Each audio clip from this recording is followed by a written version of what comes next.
مدرسہ محمدی کے زیر انتظام نماز و دینیات پروگرام 2020 کلاس 7 کی آج ہماری 8ویں کلاس ہے اور ہمارا آج کا موضوع ہے امام زمانہ علیہ السلام۔ اللہم صلی علی محمد و آل محمد۔ اس سے پہلے کہ ہم آج کے موضوع کی طرف موضوع پر گفتگو کریں، ہم اپنی پچھلی کلاس یعنی کہ قرآن کریم کے حوالے سے جو ہے وہ ایک سرسری سا ایک جائزہ لیتے ہیں۔ ہم نے آپ کے سامنے بیان کیا تھا کہ قرآن کریم جو ہے وہ خداوند عالم کی کتاب ہے اور یہ کتاب ہدایت ہے اور اس میں کسی بھی قسم کی تحریف یا کمی بیشی نہیں ہے اور اس کی حفاظت کی ذمہ داری پروردگار عالم نے خود لی۔ اور ہم نے آپ کے سامنے یہ بیان کیا کہ قرآن دنیا اور آخرت کی کامیابی کی کنجی ہے اگر انسان اس پر عمل کرے۔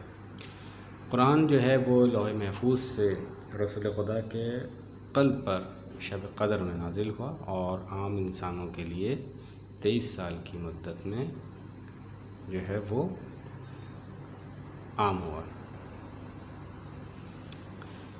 قرآن مجید جو ہے وہ پیغمبر اکرم کے حکم سے حضرت علی علیہ السلام نے اس کو جمع کیا ہے، تحریر کیا ہے اور اس کو ایک کتابی شکل بھی دی تھی۔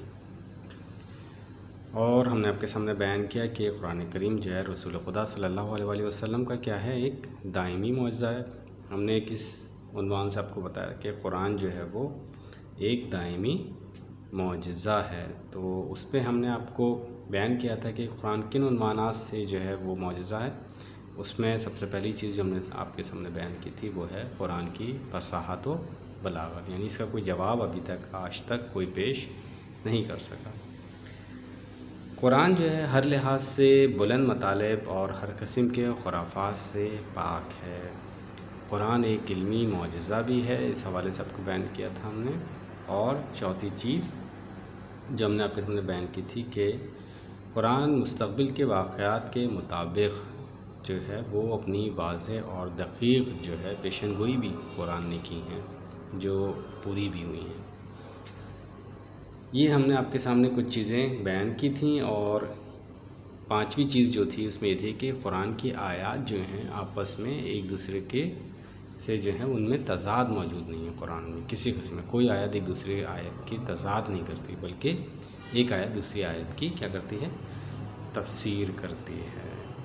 پھر ہم نے آپ کے سامنے بیان کیا تھا کہ قرآن جو ہے وہ انسانوں کی ہدایت کے لیے ہے، لہٰذا انسان کو چاہیے کہ قرآن کو سیکھے، اس کو پڑھے اور پڑھنے کے بعد اس کو سمجھنے کے لیے اس کو کیا چاہیے انسان کو کہ وہ اس کے قرآن کے ترجمہ اور تفسیر کو دیکھے۔ اور قرآن کو پڑھنے کے لیے کسی سے ضروری ہے کہ انسان جو ہے وہ اس کو جو ہے وہ مخارج کے ساتھ، صحیح مخارج کے ساتھ ادا کرے، ضروری ہے۔ اس کے علاوہ ہم نے آپ کے سامنے بیان کیا تھا کہ قرآن کو انسان جو ہے اپنی زندگی میں اگر نافذ کر لے تو انسان یقیناً انفرادی اور اپنے معاشرتی دونوں حیثیتوں میں ایک کامیاب معاشرہ تشکیل دے سکتا ہے۔ اب ہم بات کرتے ہیں اپنے آج کے موضوع کی طرف، یعنی کہ امام زمانہ۔ اللہم صلی علی محمد و آل محمد۔ بقیت اللہ خیر لکم ان کنتم مؤمنین۔ اللہ نے جو تمہارے لیے باقی رکھا ہے وہی تمہارے لیے بہتر ہے۔ ہمارے آخری امام حضرت امام مہدی علیہ السلام ہیں جو ہمارے زمانے کے امام ہیں اور آپ کی ولادت جو ہے وہ 15 شعبان 255 ہجری کو عراق کے شہر سامرا میں ہوئی۔ آپ کے والد امام حسن عسکری علیہ السلام ہیں۔ امام حسن عسکری علیہ السلام کی شہادت جو ہے وہ 260 ہجری میں ہوئی ہے اور جیسے امام حسن عسکری علیہ السلام کی شہادت ہوئی تو اس وقت امام زمانہ علیہ السلام کی جو عمر ہے وہ 5 سال تھی اور آپ کی 5 سال سے آپ کی امامت کا آغاز ہوتا ہے اور یہ دور جو ہے وہ آپ کی امامت کے سے جو ہے غیبت صغریٰ بھی کہلاتا ہے، یعنی 5 سال کی عمر سے امام علیہ السلام کو امامت بھی ملی ہے اور آپ اس امامت کے ساتھ غیبت صغریٰ۔ غیبت صغریٰ سے کیا مراد ہے؟ یعنی امام جو ہیں وہ عام لوگوں کے ساتھ رابطے میں نہیں تھے، بلکہ آپ کے کچھ خاص نائبین تھے۔ آپ اپنے نائبین کے ذریعے شیعوں کی مشکلات، پریشانیوں، ان کی دینی اور دنیاوی مشکلات کا جو ہے وہ حل بتایا کرتے تھے۔ جو پریشانی ہوتی تھی ان کو حل کیا کرتے تھے اپنے نائبین کے ذریعے سے۔ اور جو امام کے نائبین تھے وہ خاص نائبین تھے امام کے، بہت جو 4 نائبین تھے امام کے۔ اور تقریباً جو ہے امام علیہ السلام کی جو غیبت صغریٰ کا جو دور ہے، جو پیریڈ ہے، وہ تقریباً جو ہے 69 سال پر ہے۔ اور اس کے بعد تقریباً امام علیہ السلام جو ہے 329 ہجری کو آپ کی غیبت کبریٰ کا آغاز ہوا۔ غیبت کبریٰ سے کیا مراد ہے؟ غیبت کبریٰ سے مراد ہے کہ امام جو ہیں اب نہ اپنے کسی خاص نہ عام کسی افراد سے اب امام ملاقات نہیں کریں گے۔ اب امام کی مکمل جو ہے وہ غیبت جو ہے وہ شروع ہو گئی ہے۔ امام علیہ السلام نے اپنی غیبت کے دور میں جو ہے وہ اپنے شیعوں کو مطلب اپنی جو فقہی مسائل ہیں اس کی طرف کہا ہے کہ اس کے لیے اب وہ فقہا یعنی مجتہدین کی طرف رجوع کرنے کے لیے امام نے حکم دیا ہے، اور کہا ہے کہ اپنے اعمال کو ان کے سپرد کر دیں اور ان کو اپنا سرپرست بنائیں۔ اچھا، ہم ایک بڑی اہم گفتگو آپ کے سامنے پیش کرنے جا رہے ہیں، وہ ہے کہ امام علیہ السلام کی وجود کے حوالے سے، اور اس میں جو ہے مختلف قسم کا جو ہے معاشرے کے اندر پروپیگنڈا ہے جو ہمارے اذہان کو جو ہے ہمارے ذہنوں کو جو ہے وہ خراب کرتا ہے۔ سب سے پہلی چیز جو یہ پیش کی جاتی ہے وہ یہ کہ امام اتنی لمبی عمر بھائی کیسے پا سکتے ہیں؟ ایک بات ان کا جو سوال ہے وہ یہ، اور یہ کہ خداوند عالم نے ایک انسان کو کیوں اتنی لمبی عمر کے لیے زندہ رکھا ہے۔ پہلے تو ہم بات کرتے ہیں امام علیہ السلام کے وجود کے حوالے سے، کیا ہمارے پاس کوئی دلیل ہے کہ امام علیہ السلام جو ہیں وہ اتنی لمبی عمر تک حیات رہ سکتے ہیں؟ تو اس کا جواب ہے جی ہاں، بالکل رہ سکتے ہیں۔ اس کی ہمارے پاس 2 دلیلیں موجود ہیں، ایک ہمارے پاس دینی دلیل ہے اور ایک ہمارے پاس سائنسی دلیل ہے۔ پہلے ہم بات کرتے ہیں سائنسی دلیل کے حوالے سے۔ اگر ہم آج کے دور میں سائنس کی بات کریں تو ہم یہ دیکھتے ہیں کہ سائنس جو ہے آج کے دور کی، اگر ہم اس کو انٹرنیٹ پہ اور دوسرے سائنسی مقالات میں اس کو تلاش کریں تو دیکھیں کہ سائنس اس بات پہ جستجو کر رہی ہے کہ کس طریقے سے انسان جو ہے ایک طویل زندگی، ایک طویل عمر پا سکتا ہے۔ سائنس پہ بہت کام کر رہی ہے۔ اچھا، اس کی ہم ایک چھوٹی سی مثال بھی دیتے ہیں۔ مثلاً یہ کہ اگر ہم اپنے جو کنٹریز، ایشین کنٹریز ہیں، اگر ہم اس کو دیکھیں جس میں ہمارے پاس جاپان ہے، چائنا ہے، رشیا ہے، اور پاکستان، بنگلہ دیش، انڈیا، جتنے بھی کنٹریز آتے ہیں سب کو دیکھیں تو ہم اس میں دیکھیں گے کہ کچھ کنٹریز کے اندر ایک ایوریج اگر ہم لوگوں کی ایج کا دیکھنا چاہیں تو سب سے زیادہ جو ہے جاپان کے اندر لوگوں کی عمریں زیادہ ہیں۔ اس کے بنسبت جو ہے وہ پاکستان، بنگلہ دیش، انڈیا جو ہے یہ وہ کنٹریز جو کہ بہت زیادہ پولیوٹیڈ ہیں، جن میں گندگی و غلاظت بہت زیادہ ہے، اور لوگوں کا جو لیونگ اسٹینڈرڈ ہے وہ بہت لو ہے، مطلب وہ بہت بری زندگی گزار رہے ہیں۔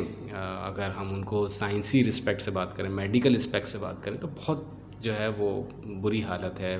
معاشرے کے اندر پولیوشن بہت زیادہ ہے، اور بیماریوں کے لیے مناسب علاج کا نہ ہونا بھی جو ہے یہ ساری وجوہات ہیں۔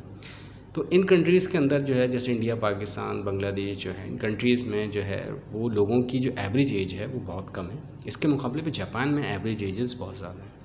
جب سائنس اس پہ ریسرچ کرتی ہے تو وہ یہ دیکھتی ہے کہ وہاں کے لوگوں کا جو لیونگ اسٹینڈرڈ ہے وہ اس لیے اچھا ہے کہ ایک تو ان کے معاشرے کے اندر جو ہے وہ صفائی ستھرائی بہت زیادہ ہے، جس کی وجہ سے انسانی جسم کے اوپر جو مختلف قسم کے منفی اثرات مرتب کرنے والے جراثیم ہیں وہ کم افیکٹ کرتے ہیں۔ انسان دیر سے بوڑھا ہوتا ہے، زیادہ عرصے زندہ رہتا ہے، اس کی لمبی زندگی طویل ہوتی ہے۔ انسان اس پہ کام کر رہا ہے، اور سائنس نے اس پہ جو ہے اپنا ایک نظریہ بھی پیش کیا ہے کہ کسی طریقے سے اگر انسان جو ہے وہ اپنے بیرونی جو منفی جراثیم ہوتے ہیں جو انسان کے لیے نقصان دہ ہیں، اگر اس سے کسی طریقے سے انسان بچ سکتا ہے، اور دوسرے بھی اس نے اپنے سائنس نے اپنے حوالے پیش کیے کہ اگر وہ عوامل انسان اپنی زندگی میں لے آئے تو ایک طویل زندگی گزار سکتا ہے۔ تو یہ ایک ہمارے لیے جو ہے وہ دلیل ہے آج کے دور کے اندر۔ الحمدللہ ہم یہ ثابت کر سکتے ہیں کہ ہم ایسے دور کے اندر ہیں جہاں سائنس نے اس قسم کی جو ہے وہ اپنے علمی نظریے پیش کیے ہیں کہ جو یہ ثابت کرتے ہیں کہ ایک طویل عمر انسان گزار سکتا ہے۔ ایک تو دلیل یہ ہوگی سائنسی حوالے سے۔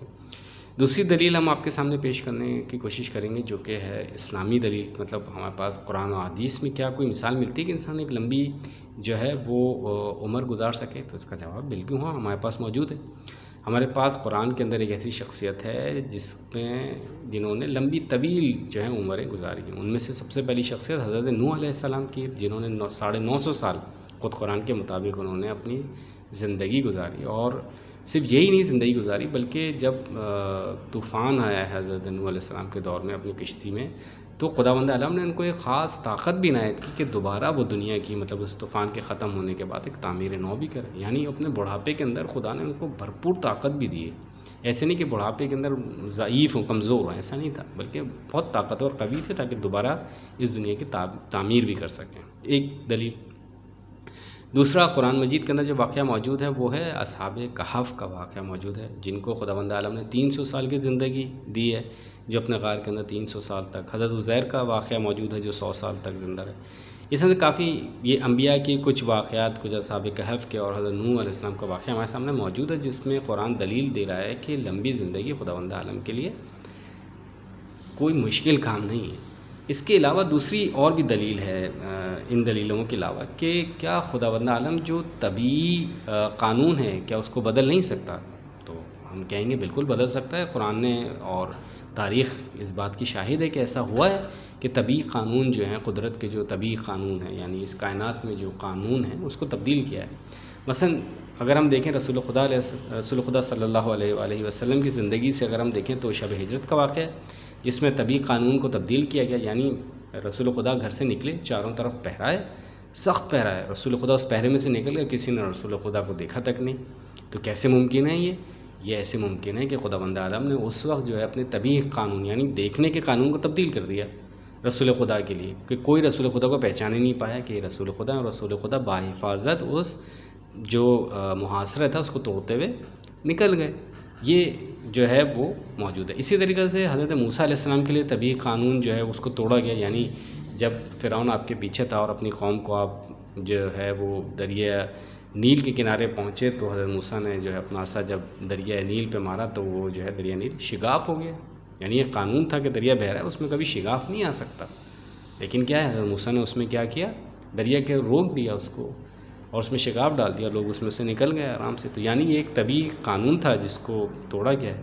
اسی طریقے سے حضرت عیسیٰ علیہ السلام کے متعلق اگر دیکھیں تو وہ بھی ایک طبعی قانون کو توڑا انہوں نے، یعنی جب رومی جو ہیں وہ حضرت عیسیٰ علیہ السلام کو گرفتار کرنے کے لیے آئے تھے، جو دوسرا شخص تھا اس کی شکل تبدیل ہو گئی حضرت عیسیٰ میں، حضرت عیسیٰ کو خدا نے جو ہے وہ بچا لیا اس طریقے سے۔ تو طبعی قانون انبیاء کے لیے بدلتے رہیں، تو کیا امام زمانہ کے لیے کیا طبعی قانون نہیں تبدیل ہو سکتا ان کی لمبی عمر کے لیے؟ تو اس کا جواب بالکل ہو سکتا ہے، ایسا ہوتا رہا ہے اور امام زمانہ کے لیے ایسا ہے۔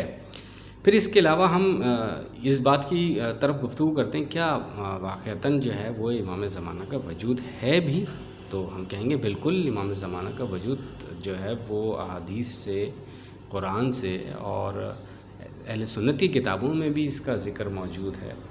اور دوسرا یہ کہ ہم آپ کے سامنے اس چیز کو اور بھی بیان کریں کہ امام زمانہ اسلام کے 4 نائبین تھے جو امام سے جو ہے رابطے میں تھے، اور جو بھی شیعوں کی جو ہے مشکلات تھیں دینی اور دنیاوی، جو بھی مشکلات تھیں ان کا حل امام تک پہنچاتے تھے۔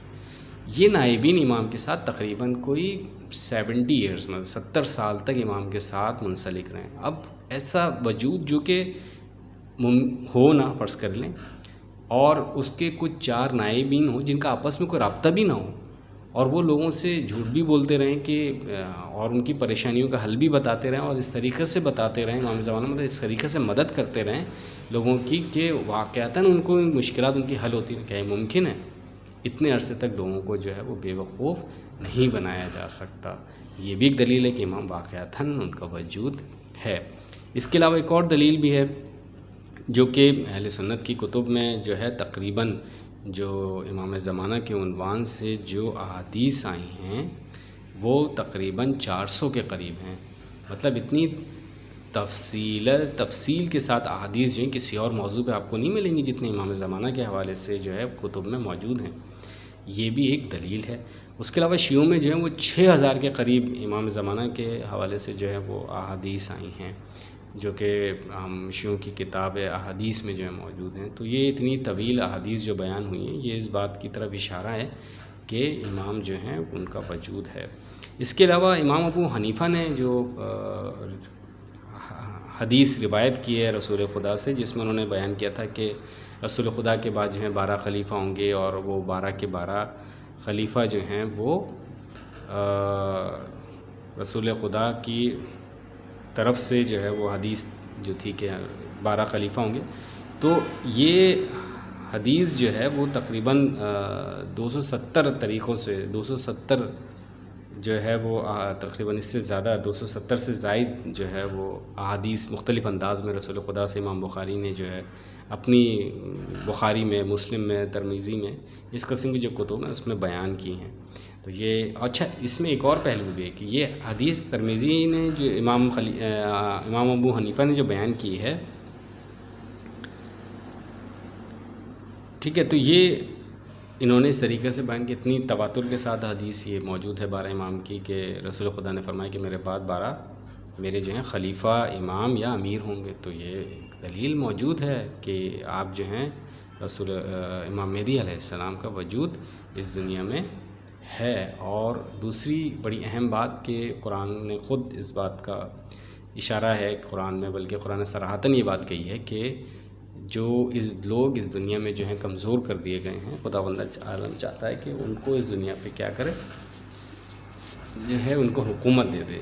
تو اور پھر اس نے یہ بھی بات بیان کی کہ وہ اپنے یہ دین جو ہے وہ غالب آنے والا دین، اور یہ دین غالب آ کے رہے گا. تو وہ کون سی شخصیت ہے اتنی عظیم جو اس دین کو پوری دنیا پہ جس طریقے سے وہ ظلم و جور سے بھر چکی ہے اس کو عدل انصاف سے دوبارہ بھر دے گا. تو یقینی طور پہ وہ امام زمانہ علیہ السلام کا جو ہے وجود بامبارک ہے. اس طریقے سے شیعہ سنی کتابوں میں آپ کے سامنے بیان کر چکا کہ رسول خدا صلی اللہ علیہ وسلم کی پیشگوئی موجود ہے کہ آپ ضرور فرمائیں گے، دنیا کو عدل و انصاف سے اس طرح سے بھر دیں گے جس طرح سے وہ ظلم و جور سے بھری ہوگی. اس مقصد کی خاطر آپ ایک عظیم جہاد کریں گے جس میں امام علیہ السلام جو ہے وہ چن چن کے ظالمین سے جو ہے وہ انتقام لیں گے، اور کربلا کا جس میں انتقام ہے اور دوسرے بھی انتقام اس کے اندر موجود ہیں. جو امام زمانہ جب آئیں گے تو وہ تمام انتقام جو ہیں وہ آ کے لیں گے، اور کسی بھی شخص پر ذرہ برابر بھی ظلم نہیں ہوگا اس دنیا کے اندر، اور دنیا اس طریقے سے عدل و انصاف سے بھر جائے گی جس طرح سے وہ آج کے دور میں ظلم سے بھری ہوئی ہے. اسی لیے ہمیں چاہیے کہ امام علیہ السلام کے ظہور کا انتظار کریں، جس طرح ایک سپاہی کو اپنے سالار کے حکم کا انتظار کرنا چاہیے. یعنی امام جب آئیں گے تو ایک طویل جنگ ہے، تو اس جنگ کو لڑنے کے لیے سپاہی چاہیے ہوتے ہیں. تو انسان کو چاہیے کہ انسان اپنے آپ کو آمادہ رکھے، ہر قسم کی برائی سے اپنے آپ کو دور رکھے، اور اپنے آپ کو امام کے عظیم جہاد کے لیے تیار رکھے، کیونکہ امام کی صفائی صرف وہی لوگ ہوں گے جو نیک ہیں، پرہیزگار ہیں اور مجاہد ہوں گے. والسلام علیکم ورحمۃ اللہ وبرکاتہ.